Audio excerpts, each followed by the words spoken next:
कार्तिक मातम 9वां अध्याय। राजा पृथ्वी ने कहा, हे नारद जी, आपने कार्तिक मास के व्रत में तुलसी की जड़ में भगवान विष्णु का निवास बताकर उस स्थान की मिट्टी का पूजन बतलाया। अब मैं भी श्री तुलसी जी के महात्म को सुनना चाहता हूँ। तुलसी कहाँ और कैसे उत्पन्न हुई, ये बताने की कृपा करें। नारद जी ने कहा, हे राजन, एक समय देव गुरु बृहस्पति और देवराज इंद्र कैलाश पर पर्वत पर शंकर जी का दर्शन करने के लिए गए तो शंकर जी ने उनकी परीक्षा ली। उन जटाधारी दिगंबर ने उनका मार्ग में ही अनुरोध कर डाला।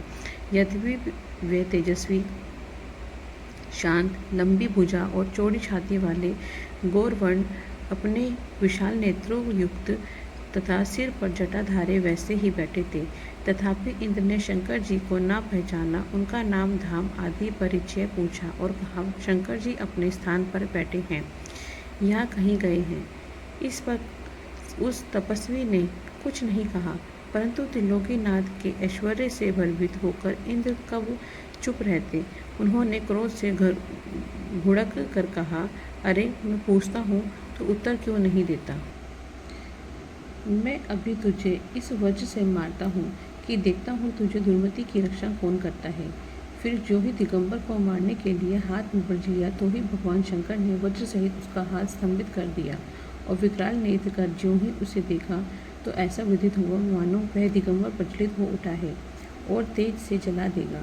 भुजाएं स्तंभित होने के इंद्र के क्रोध और दुख को अंत न रहा, परंतु जो ही बृहस्पति जी ने उसको प्रचलित देखते हुए अपनी बुद्धि से उनको भगवान शंकर जानकर प्रणाम किया और इंद्र